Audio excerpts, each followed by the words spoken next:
And we're live. Welcome everybody here to the Lakers Lounge podcast. I'm Anthony Irwin, Lakers insider for Lakers Daily, joined today by two of my favorite people in this stupid little industry of ours. If I was to date it way back, one comment that I'll never ever forget, and I don't even know if you guys meant it when you said it, but we were passing in the hallways at ESPN, and somebody took a picture of all of us kind of standing there, and you quote tweeted it. I think we were there for George.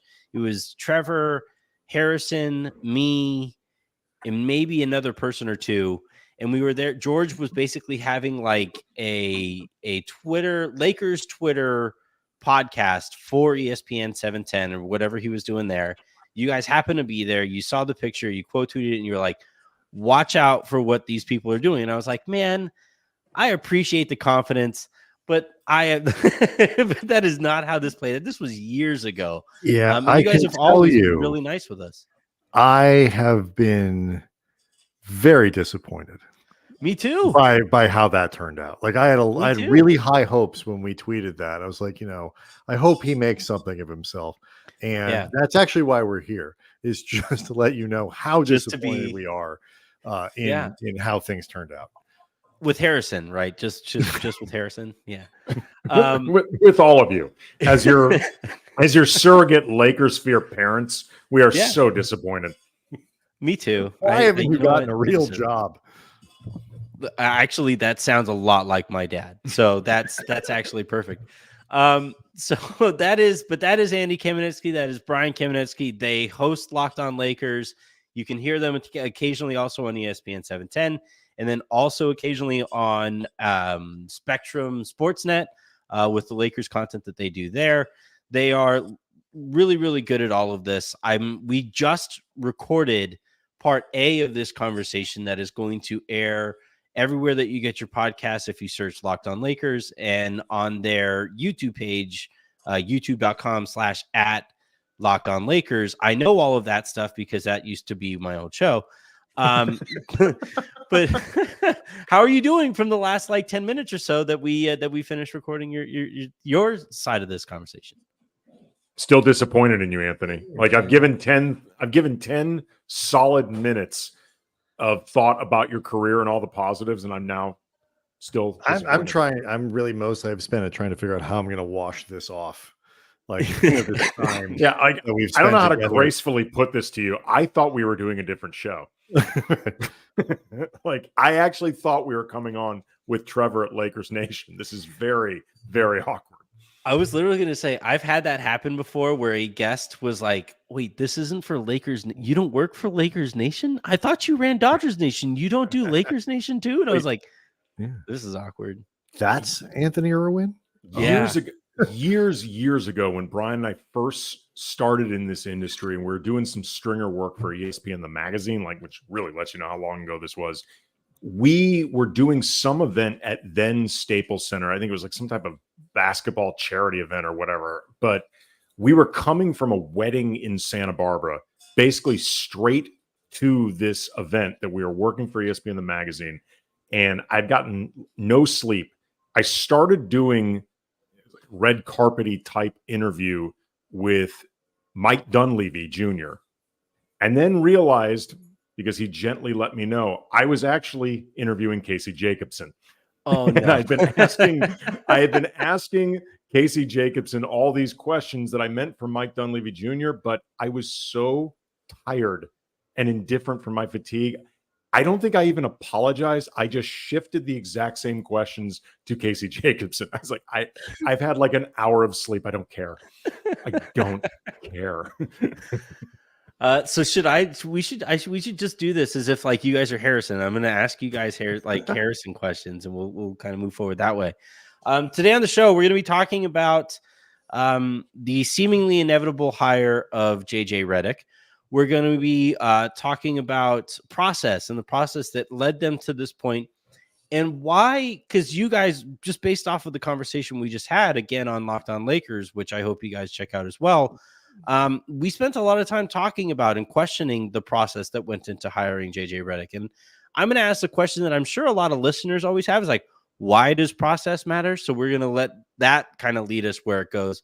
And then my final topic here before we get to some roster stuff is whether we think the Lakers are actually, as an organization, equipped to develop a head coach. Again, that's something that we touched on a little bit on your guys' show, but I think there's a little bit more meat left on that bone. So I'm going to start with you, Brian. Why does process matter here? Well, why do we care?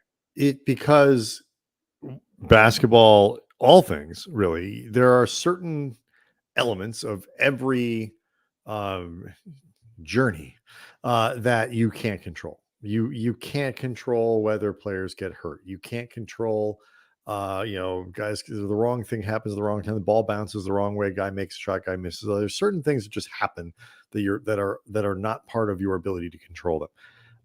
What you can control is how you get from A to B, how you approach the job, how you prepare, how you do all of these things, what kind of culture you try to create around like these. The reason process matters is because process is the thing that you actually ultimately control. And if you have good process raises the odds of good results. It doesn't guarantee it. And, sometimes you might not have the raw material to get the result that you want, no matter how good your process is. The three of us could process as much as we want to the nth degree at the most elite level and still wouldn't be able to run a 4.340. Like there's no process that gets us there, but we could maximize our ability to try. And that's why process matters, because it raises the opportunity and raises the likelihood of the outcome that you're trying to get. I think it also just matters really quickly because you can end up with bad results that were still part of a good process because, as Brian said, not everything can be controlled, but you can feel confident in the way that you went about reaching the point that you're at, good or bad, and grow from that. But the flip side is if you have no process and you happen to fall ass backward into good results, you may give yourself more credit than you actually deserve. And then you don't end up with anything sustainable moving forward. You just end up benefiting from that one time that you got really lucky. Yeah. The 2019-2020 final, for example. But like another part of this too, from our perspective, right? And our job is to analyze this and try to predict like how, successful these things are going to be. I use process and the Lakers process as a means to predict what they're going to be doing moving forward. And I know that isn't necessarily very fair, but if you look at the process that went into to hiring, well, shoot, you could even look at the process that went into firing Luke Walton, where Magic Johnson wanted to fire him, stepped down because he felt like he wasn't allowed to fire him. And then Luke Walton gets fired anyway. And then, Frank Vogel is their fourth choice the year that they hired him. And the only reason they arrived at Frank Vogel was because they lowballed Ty Lue. And then they go from Frank Vogel, who helps win them a championship. They fire him 5 minutes after his, whatever it was, third year on the job, in pretty embarrassing fashion for both parties, I think, the way that all went down. They learn about the PR hit, but I don't know if they necessarily learned about what makes a good head coach. And like, this is the part of it, Andy, that like I'm really kind of hung up on, is in watching these processes that went into hiring Vogel, went into hiring Darvin, now hiring JJ Redick. It doesn't indicate to me that this leadership cabal has learned anything on word. It was just the only word that came to my mind.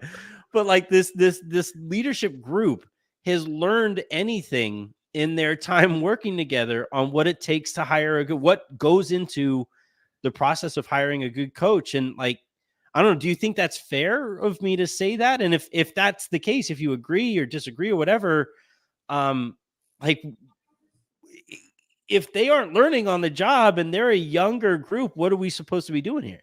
Well, I absolutely think it's fair because this is a drum that I have been beating going back over a decade, but I don't think they know what they want in a coach because I don't think they've really given it a ton of thought because I don't actually think they think coach is all that important of a position. And when you take into account that they're very into instant results as an organization, and I don't think they put a lot of thought into or value onto process, that's how you keep landing in some of these spots. But when you talk about the idea of learning from previous mistakes in the coaching search, like forget the idea of just landing on a coach that you want to keep for, I don't know, more than 3 years. Like after Luke Walton was fired, and, on the heels of that fiasco with Magic Johnson, and I was there, and this is one of the most surreal things I have ever witnessed in my time covering sports, when Magic sideswiped the organization by doing an impromptu press conference and announcing that he was quitting, and then doing all of the shanking of Rob Pelinka in public and all that stuff. Like then Luke Walton ends up getting fired anyway. There's this gap that exists between that moment and Frank Vogel's eventual introductory press conference, and there was radio silence from anybody that mattered in between that. And that set up this incredibly awkward press conference that Brian and I were both at when Frank Vogel was introduced, and nobody had any questions for Frank Vogel. No, pretty much all the questions were, we can curse on this show, right? Yeah. Pretty much all the questions were, what the fuck, Rob? Like, I mean, like, what the fuck has been going on for the last, 3 weeks? Cut to where we are now. Darvin was let go. We are awaiting the seemingly imminent hiring of the zeroed in on JJ Redick. Super duper zeroed in. Circled, and there's still been no communication since Darvin was let go. What was that, like April? Yeah. And now, like, that shows just in and of itself, whoever you're ending up hiring, and if it's going to be Redick, you're talking about a guy that, even if you believe in his potential, that's a big, big swing. You might want to get out in front of this so his press conference isn't filled with what the fuck, Rob? You know what I mean? Like, it just doesn't seem like some of those elements of accountability that have nothing to do with even did you pick the right guy or not, they're not learning from. I think if you're looking for an encouraging sign that the Lakers have figured something out, is that they've been very, among all the leaks that you've seen, there have been the ones that probably don't do anyone any favors, like JJ Redick is the next Pat Riley. That doesn't help JJ Redick. What? Yeah, it's not a good thing to pin that on Redick. Just to try. I mean, what they're doing it because that makes. Oh, well, they think he can be Pat Riley. Pat Riley won in his first year. Like, he was really good right away. So it's like, okay, but that's, context here, folks. They are also being very public about in responding to the criticism that they do not pay their assistants well, and that they are willing to pay to put a better staff around Redick than they did Luke Walton, and then they did Darvin as functionally first-time head coaches, depending on what you think of Luke's time as an interim.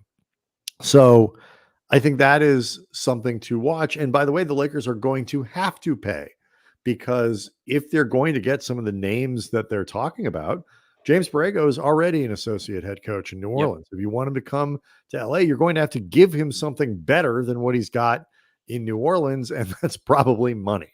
Other guys that you're talking about, like, you think you're going to draw Sam Cassell away from Boston or some of these other be their number 2 guy. Probably, with Charles Lee now in Charlotte. Like, you have to be able to offer people something that they can't get where they are if you're going to be going after high profile names. And at the very least, one of those things is going to need to be money.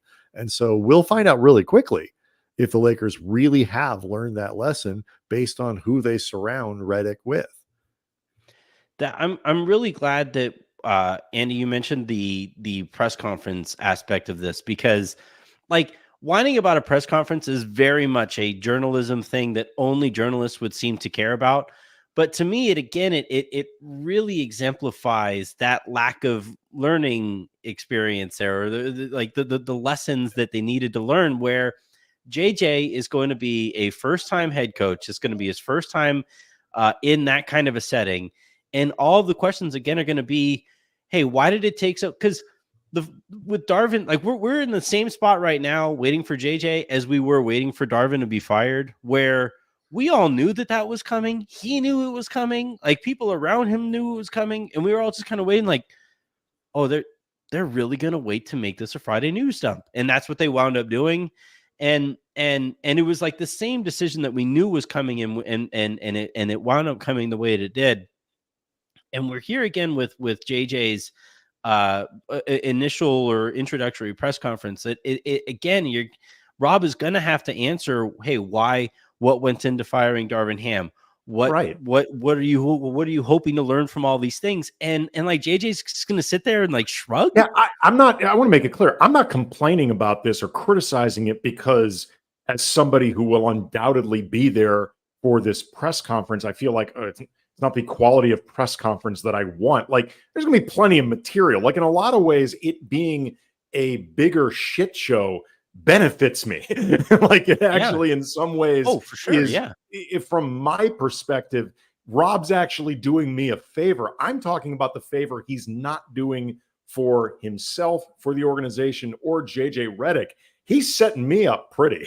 So it's going to make it from clear. A content standpoint, all of us are in great shape with the Redick hire. Because again, I none of this has anything to do with whether or not Redick will actually be good at coaching. He might be. He's clearly a smart guy. He's got a very good basketball pedigree and background and all that stuff. And we've heard now the stories about the relentless preparation and the drive and the meticulousness with which he does everything, which is good because the Lakers want a guy who's going to game plan relentlessly. And they want a grinder.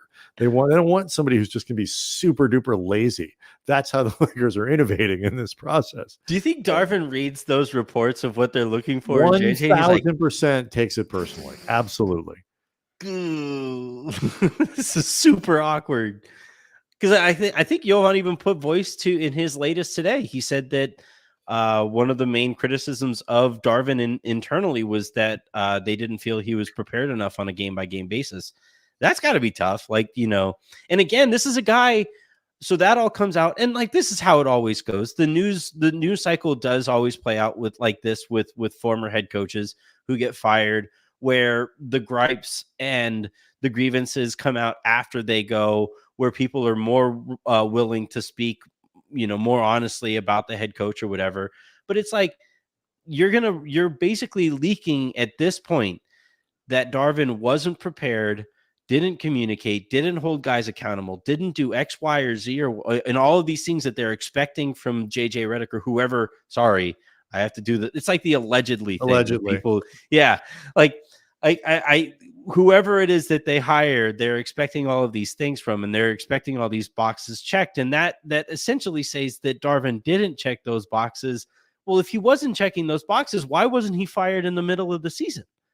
Well, like again, and this is why the whole point of this, at least this aspect of the conversation, goes back to process, because none of these processes seem to add up.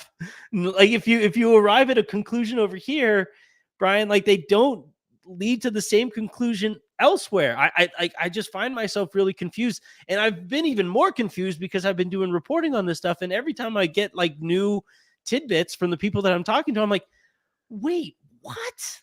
What? It's all stuff that sounds really good. Yeah. When you kind of write it, when you say it the first time out loud, like, the Lakers want a grinder, or somebody's going to game plan with it, and then you stop and you do, like Anthony, like you kind of backing up. Well, wait a minute. You're supporting this guy all year. And I understand, like, you got to support your coach. If you don't want to fire the guy in the middle of the year, you have to feel like he's supported. The Lakers undercut Frank Vogel terribly, and that did not help their efforts to try to win.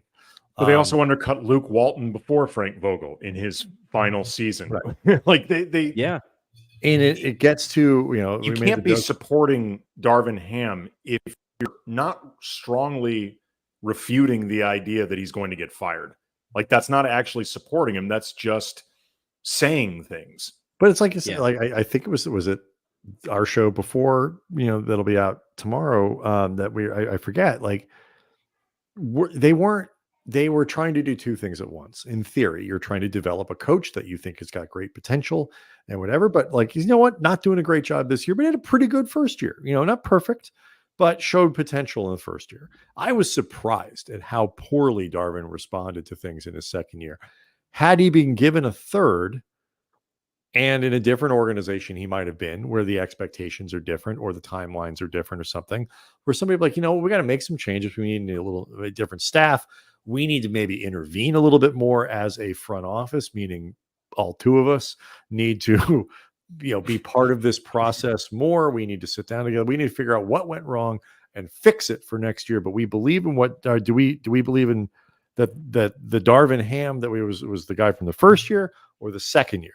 And like, it's a reasonable question. The Lakers just didn't have the opportunity to answer that. And I don't have a problem with them firing Darvin, but like, what does that mean for Redick? And, to some degree, when they say we're going to spend more money on assistants and things like that, they're implicitly saying, well, maybe we didn't give Darvin all the support that we should have. But mostly they're passing the buck because that's what Rob's ultimately really good at. And it's the Lakers. We were joking the other night on the show, Andy and I were, that like the Lakers job, it's like, I don't envy Rob Pelinka because he's got a really hard job, except like in terms of roster building and choices you have to make. It's like, it's a hard environment. Except it's not a really hard job because apparently you can't get fired. So in that sense, it's a very easy job. So I don't know. Yeah, it's funny, like the whole Rob thing. Harrison made this point, and ever since he's made, like, every so often Harrison will make a point that sticks in my head, and I get so angry that it was him that made it because it's a really good point. But he said that, like, essentially a lot of the problems that we were talking amongst each other, and he was saying, like, a lot of the problems that I have with the Lakers is that it seems that Rob gets to dictate to Jeannie how good a job he's doing, and that he gets to do his own job performance analysis and then relay that to Jeannie, and she's just going to buy it. And he's the GM, but he's also the head of HR. He's the head of the analytics department for player personnel. But yeah, I just find all of this, in the process that they're going, because I want to believe, like, here's the other thing. All of the conversation, we are now, between your show and my show to this point, about 50 minutes into our conversation together, I still can't tell you now, compared to what at the beginning of this, when it looked like JJ might get the job, whether I think JJ is going to be good at it. I don't know. Like, there is just no way to know. And I want to believe that he's going to do a good job. And I think he has character traits, according, based off of the things that you hear about him, that he could be a good head coach in this stuff. But the way that you would analyze whether or not he's going to be good or whether the Lakers are going to make the right move here is based off of that process. And I ran Dodgers Nation briefly when the Dodgers were getting ready to hire Dave Roberts. And I covered that entire deal where they brought in something like 15 people over the course of that process. And I wrote about all of them because we desperately needed traffic, because it was like we were rebounding. And so, like, I wrote about every single one of these people. I like researched them, and I let everybody know, like, be super duper informed on like the 7th leading candidate that the Dodgers were bringing in there. But to me, it was really like when they finally arrived and landed on Dave Roberts, I had real confidence that he was going to be good at what Dodgers were asking of him, because to Brian's point earlier, they were very clear on their expectations and how they were going to define success with Dave Roberts and all of that stuff. And B, because I watched this process and I watched it take place, and it was a very honest process. And this just hasn't necessarily felt like that. And neither did Vogel's hiring. Ham came a little closer, but even that was a pretty small pull that happened very quickly. This time it's like they convinced themselves on JJ Redick. They brought in all kinds of people who, in my opinion, make Redick look better by comparison. And then now I don't know if Coach JJ K Redick. does that, Anthony. I think that's a little strong. Why would his former coach at Duke, who has no NBA experience to speak of, that's being brought in as an unofficial advisor, why would that make you feel like this is steering them towards the conclusion that they want, which is JJ Redick? Like, you're gonna have to explain this to me a little bit more clear, because I don't follow. Honestly, I'd never even. No, I'm kidding. It is like, what are they expecting Coach K to say to them other than Redick's awesome? Yeah. Which, I mean, that's not to say he might also say nice things about James Borrego, and and once had a lovely lunch with Micah Nori and all these other things. If he's going to say nice things about Redick, I mean, at least bring in like Roy Williams from North Carolina, who might be steering you towards Redick, but at least with the rivalry, you can maintain a little more plausible deniability. Like, you're bringing in the Duke guy to give you objective feedback on the leading candidate guy. Like, I mean, this is ridiculous. Strangely enough, the other informal advisor to the Lakers this whole process has been JJ Redick's mom,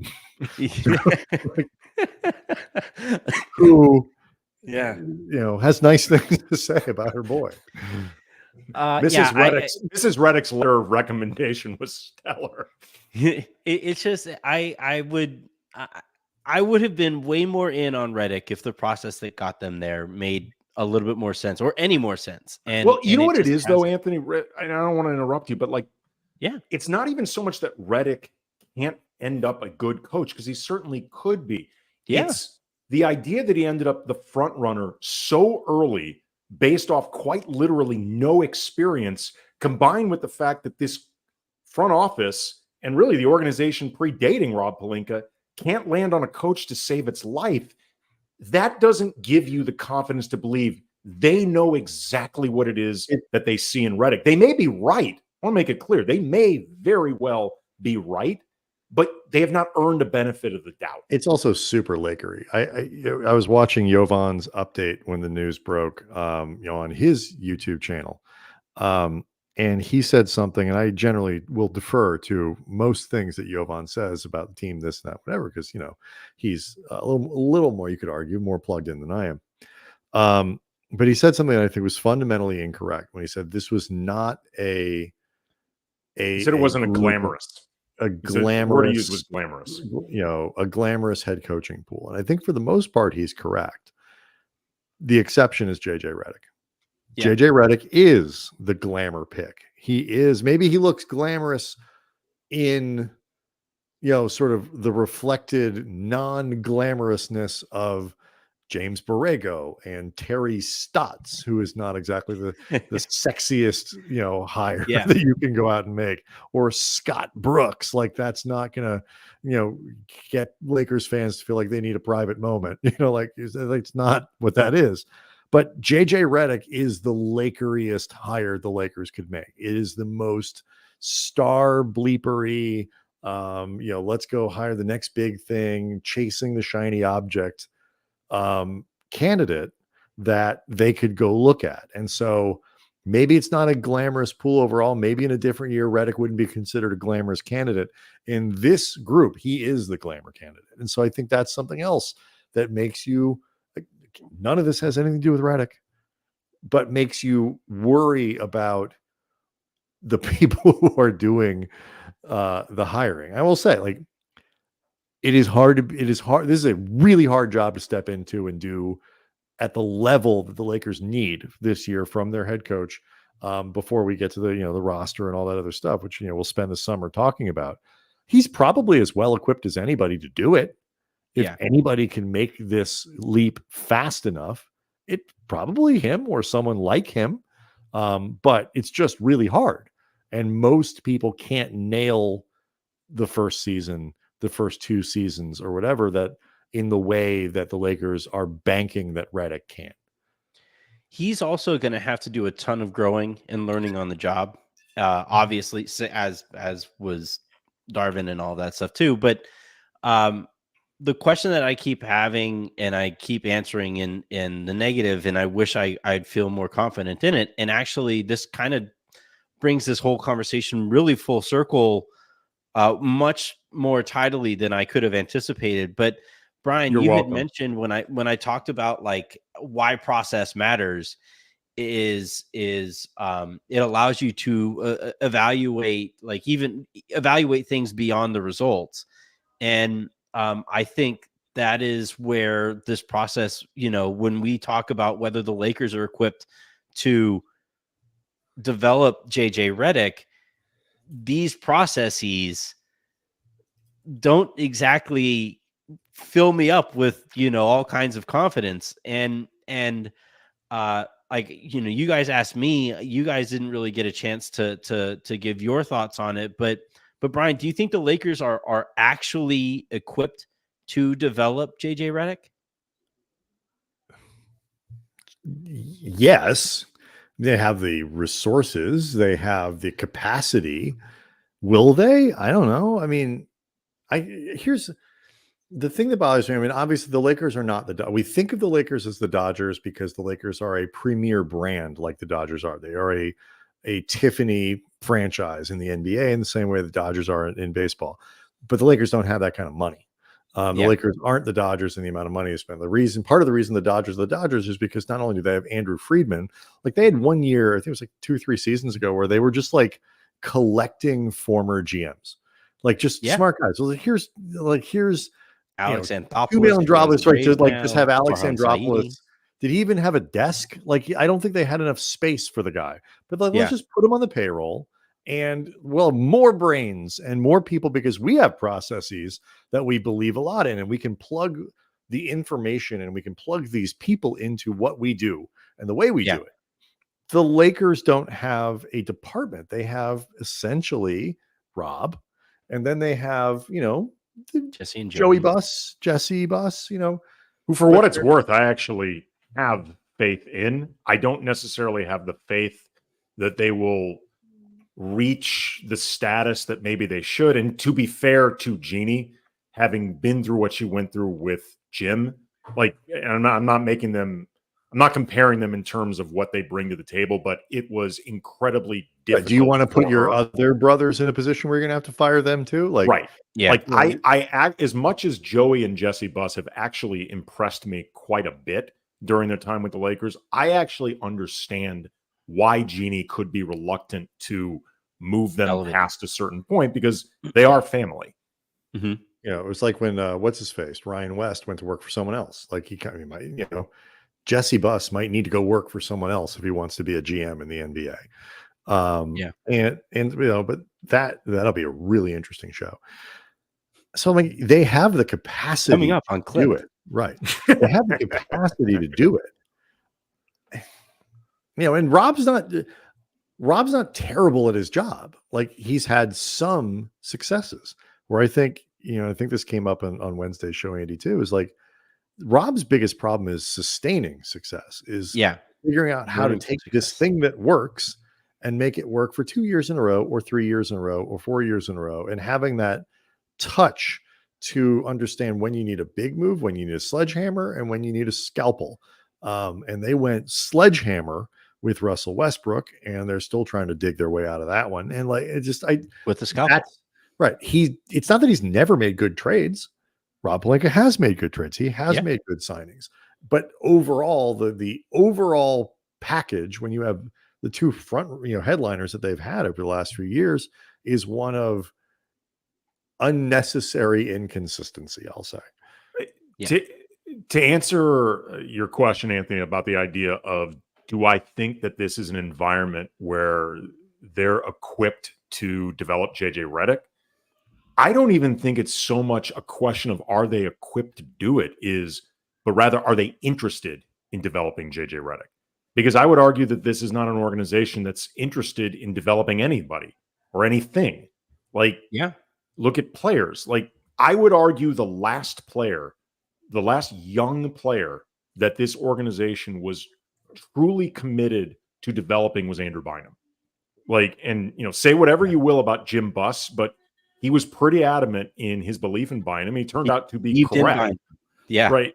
Like, he was basically like, I won't trade him for anybody other than like Kevin Garnett or eventually Dwight Howard still in his prime. But like, the era of the kids, that was not a true commitment to rebuilding. It never was. They spent 2 years of that with Kobe on the roster in a debilitated version post Achilles, chasing 8 seeds because they felt it was beneath Kobe to be outside the playoffs.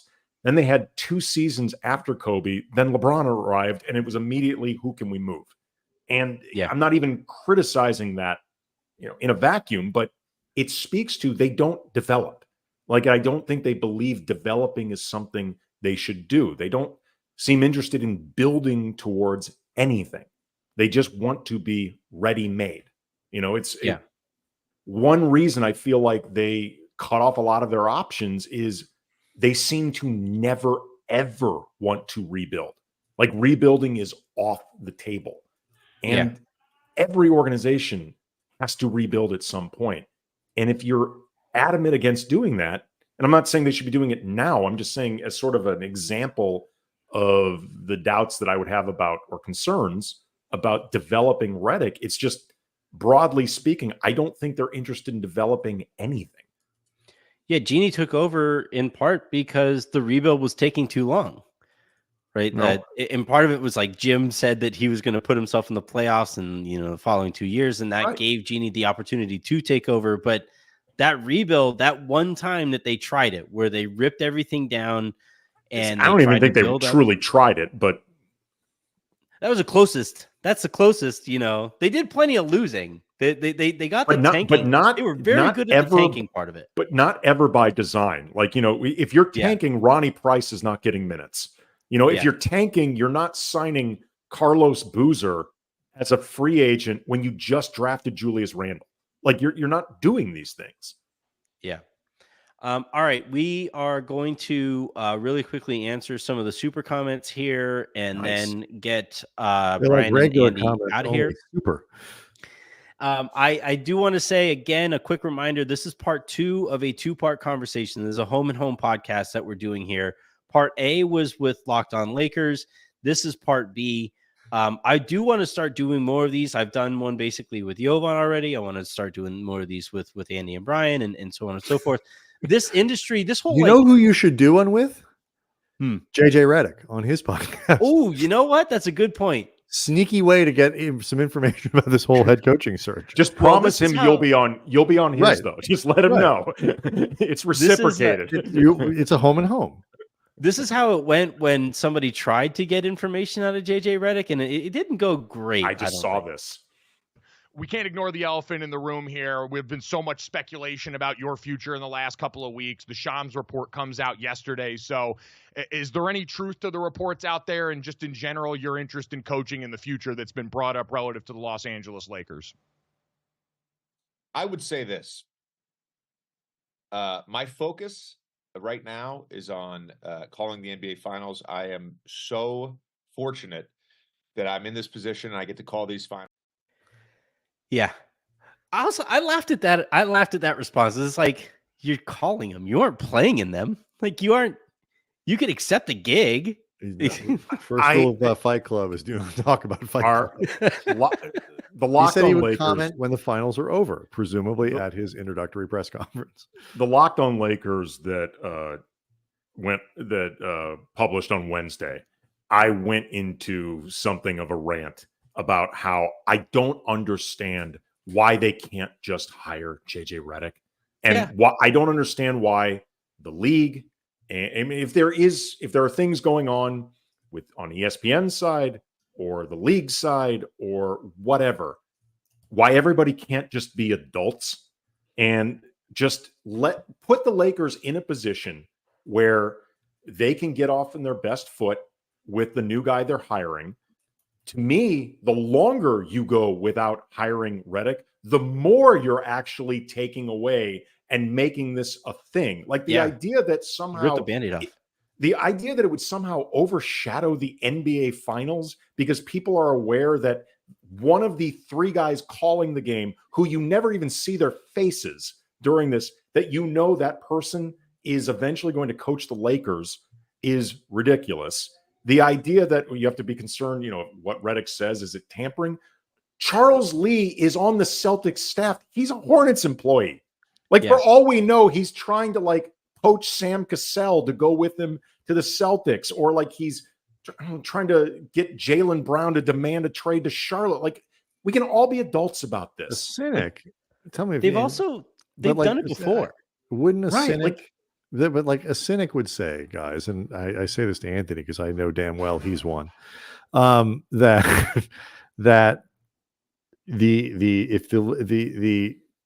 this gives the NBA everything that they want. They can say that we're not overshadowing the finals by having Redick accept this job, while we do not have news that steps on our biggest product, like the NBA ever really cares about the on-court thing.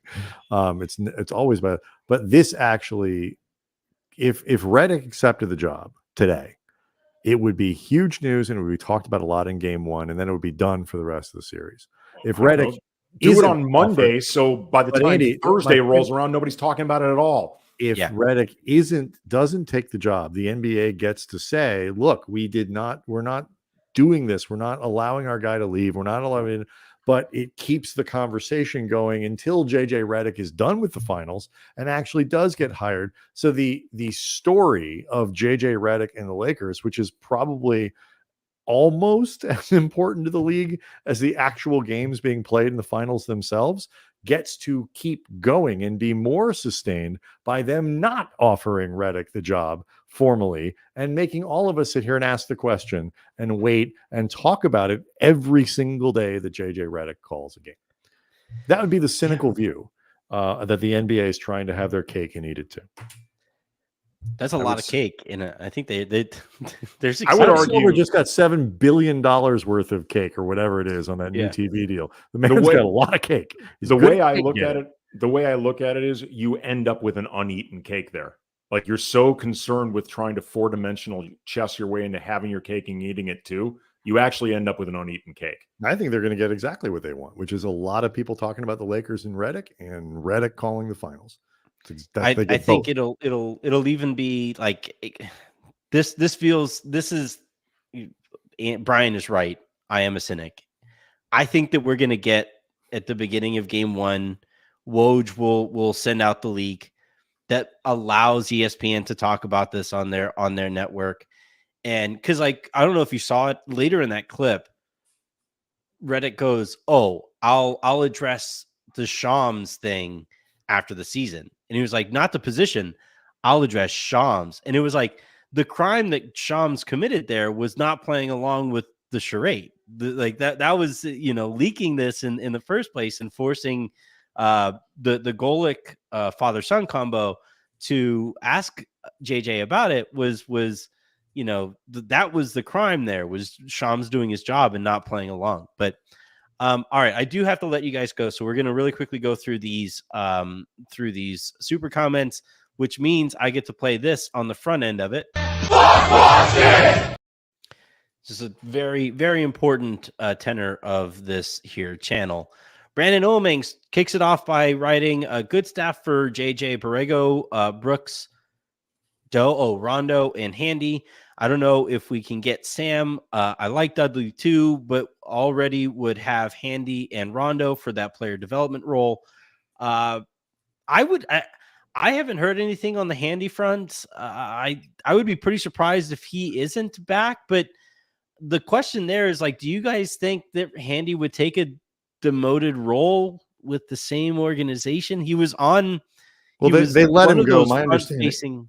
Didn't they let him go in part because that gives him the option of, if he wants to stay, he can, but he doesn't have to be a part of that. He had one more year left in his contract. I believe all the assistants did. And so if the Lakers if Redick wants to keep, allegedly, JJ Redick wants to keep Handy around, he can make him an offer for some sort of job on his bench, and Phil can either take it or not, or get a better job somewhere else. I mean, I do think they were trying to do right by him. I have no idea if Redick would want to keep him around or not. I mean, I would if were I him, but I think the hope is that JJ Redick's going to have access to a lot of good coaches, and the Lakers will, as we talked earlier, pay for it. How much autonomy do you think Redick should have here as a first-time coach, not just head coach, but first-time coach? It's funny, for all of the crap that the Lakers took for the idea of, whoever they ended up hiring, and it ended up Frank Vogel, like, you have to have Jason Kidd on your staff. And at the time, that was, I think, really about having Jason Kidd available. So when they eventually fired Frank Vogel, hey, Jason Kidd, who we were concerned about the optics of hiring as the head coach because of some of the issues in his past, but if we sneak him in through the back door and then elevate him, somehow that's acceptable to fans or whatever. But like requiring Kidd, bringing in Lionel Hollins, as it turned out, they created a pretty good coaching staff for Frank Vogel. So, and the flip side was before that, Luke Walton, his coaching staff was basically his volleyball buddies, and that was a terrible, terrible staff. I would say somewhere in between. Somewhere in between, we'll let you pick a few, and we're picking all of them.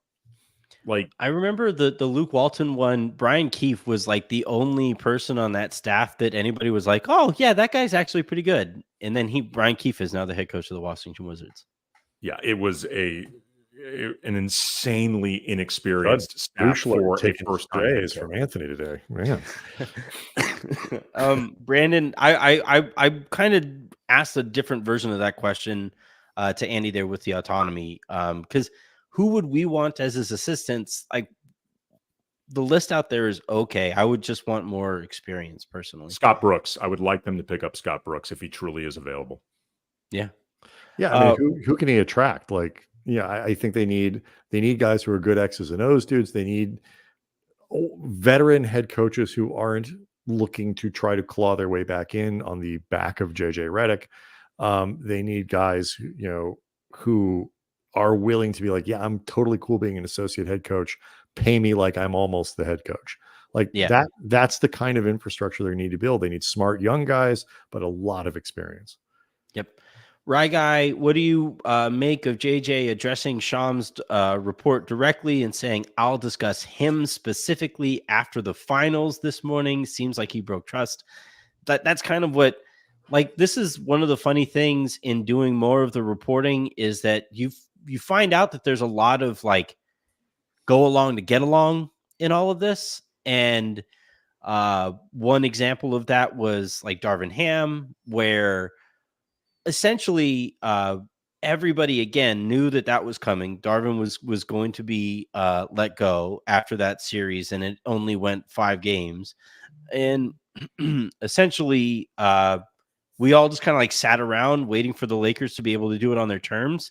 And it just took so long that like, eventually it's like, all right, I have to write about this eventually. This is going to come out, and they made it a Friday news dump.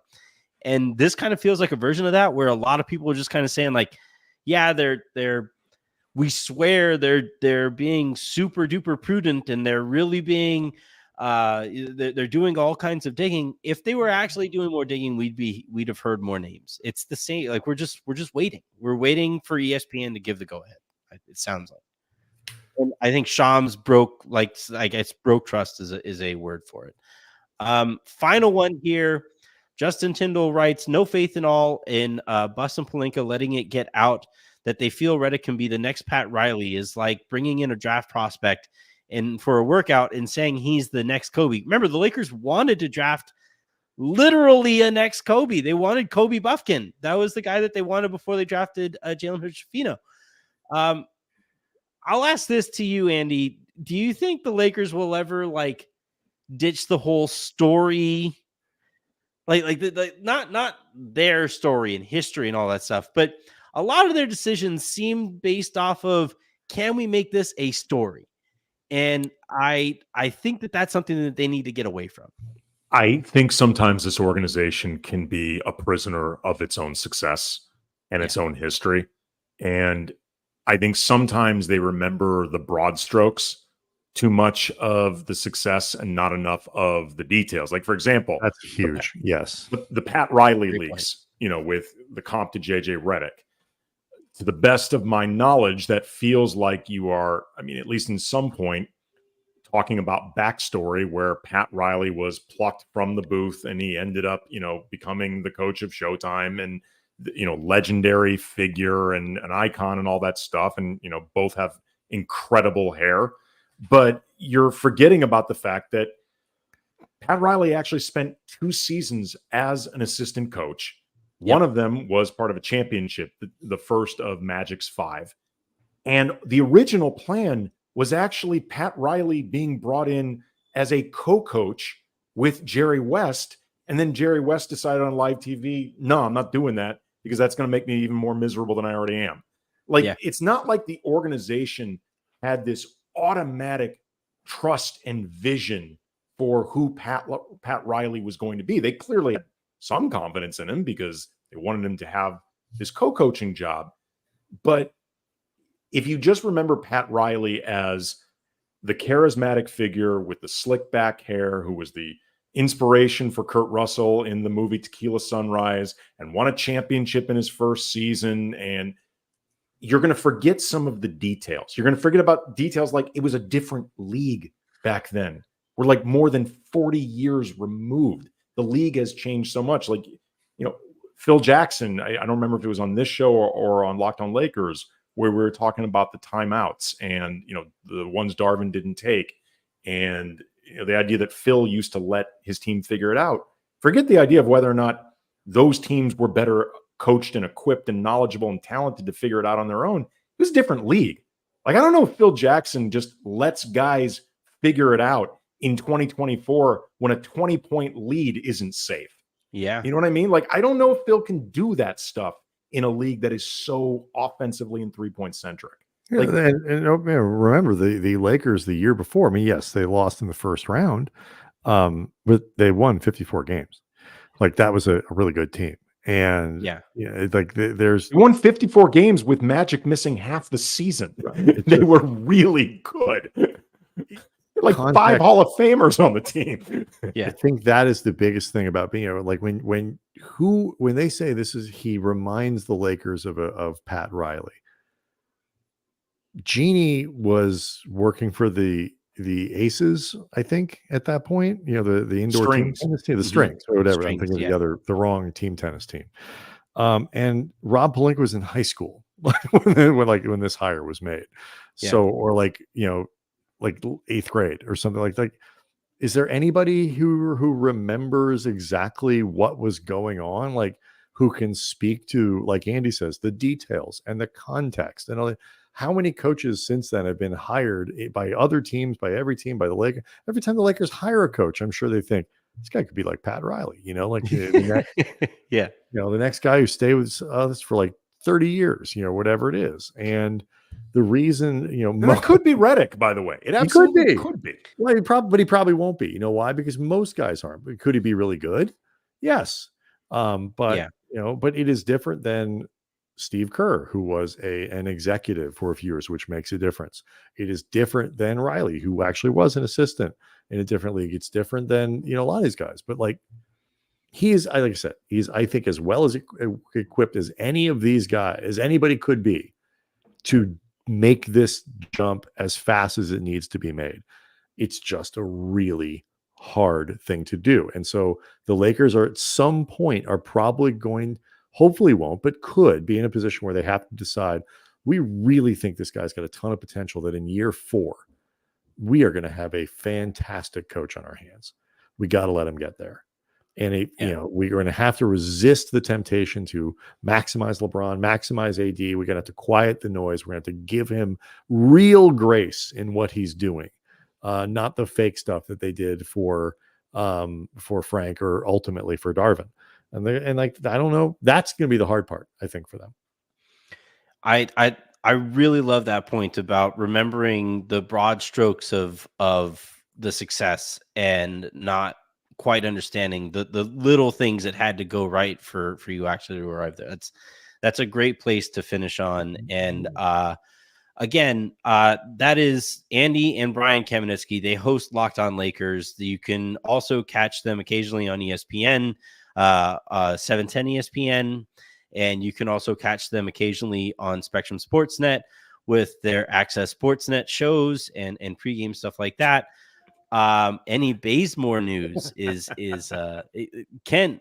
You tell us, man. Like it's really nice of you to pop in here, Kent, and you let us know. The answer. Kent Bazemore was the answer to a trivia question. Like one of the great. Like I think it was Harrison might have been talking about this on Twitter the other day. But like the list of 4 guys who have played with LeBron, Steph, and Kobe, and one of them is Kent Bazemore. It was Kent Bazemore. I got 2 of them. It was, D'Angelo Russell, obviously, is the easiest one to get. But it's Kent Bazemore, Rony Turioff, and Kobe Carl. Kobe Carl. Fun. I didn't look it up, but I'm just assuming it's true. Kobe Carl played with all of them. He was supposed to come on the show back when Harrison and I were doing Locked On Lakers, and we lost all of the audio. So that day's episode was Harrison and me summarizing a Kobe Carl interview. It didn't do very well. And he has not been back since. Yeah. All right. You guys hear my voice. It is giving out again. Thank you guys a ton. This was an absolute blast. I can't wait to hopefully do it again here sometime soon. Check out that first part wherever you get your podcasts. Subscribe to Locked On Lakers. Subscribe here to the lounge as well. Hit that like button, hit that subscribe button. Thank you guys a ton for the super comments as well. And until the next time you guys hear from us, I'm Anthony Irwin saying have a great rest of your day. Make somebody else's, and I will talk to you tomorrow.